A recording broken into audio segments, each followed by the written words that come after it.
Alright guys, welcome to part 4 of the video. Here we go. I got the engine stand that I was talking about in the videos earlier.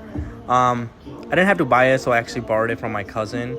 And what I ended up doing, you guys can see, I ratchet strapped the engine underneath the oil pan to the other side, because when they install these engines in the new cars, they just bring it on the subframe and then they send it onto the body. So I didn't have the eye bolt for the engine, so this is a little sketchy, but I got it work. And there's the steering rack. I had to take that off as well when I took the subframe out.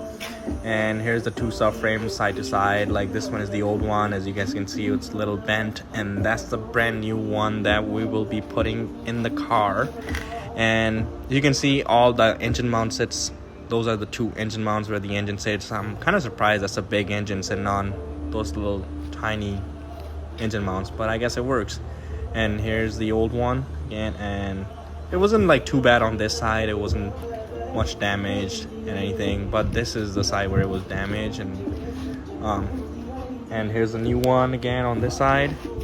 And as you can see, like, that's where the damage was. It was actually ripped when it was hit, and it splitted the holes. I could have welded it, but I just ended up replacing the whole thing because it's just a structural piece and I wanted to be safe, and that's how it's supposed to look like. So that's why we ended up replacing it. And in a little moment, I'm gonna be going underneath the car and installing this new one. Ready? And here's the inside of the car, how I did it. I ended up tying the steering to the seat and then ratchet strapping it. This is like a little sketchy, but I didn't want the steering to move because I don't want to buy a new clock spring, so that's why I did that. And here's the steering rack that I had to take off because it literally sits on top of the a subframe. It sits like right in between those mounts. That's where I installed the steering rack, so that's why I had to take it off so I can take the frame out, but I can actually mount it to the new frame right away. So all I have to do is just pick it up and put it underneath the car. So that's why I mounted the steering rack right there. And now we're gonna put it, that's where you mount the steering wheel, and now we're gonna just pick up the whole setup and we're gonna install it in the car. But it's pretty easy. Like, the steering rack, it was actually hard to take off, but I think installing it would be a lot easier, but we shall see. But that's where the steering rack goes again, and I'm just gonna tighten these real quick and we shall be all good. I just want to make sure all of these bolts were not completely like super tight, so I don't know how much torque I want to do, but I'm just gonna Google that real quick, how much torque I'm supposed to do, because I have no idea about how much I'm supposed to do. But I'm gonna just tighten these up real quick and then we will be all ready to go and put this in the car. And here's a good look on the whole setup. That's how it looks.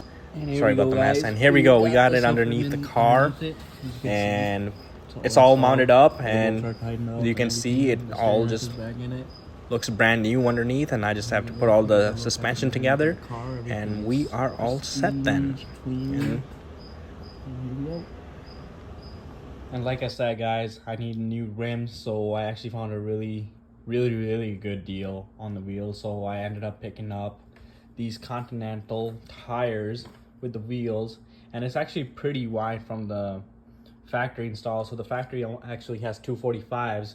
This is 265, which will be going in the front with a 22-inch rim, and that's 285 that'll be going in the rear. And here's the fish for the rims. Damn, I really like them. Here's a good look on the car. You guys can see like what they'll look like. I don't know if I should keep them black, fully black, or if I should keep them like brushed steel like this. So let me know in the comments what I should do. But that'll be going in the back and this will be going in the front. So I'll be installing those next because I still have the car in the air, but we'll be dropping that pretty soon. But here's a good look on the wheels. I'm actually super excited to put those on. I'm gonna have to adjust the speed, I think, because these are 22s and the car has 20s. And when I put them next to each other, these wheels are a little bit taller than the other one. So I did the calculation, it'll be by about 3 miles, so I might not even do it. But here it is. Here's a good look at the car again.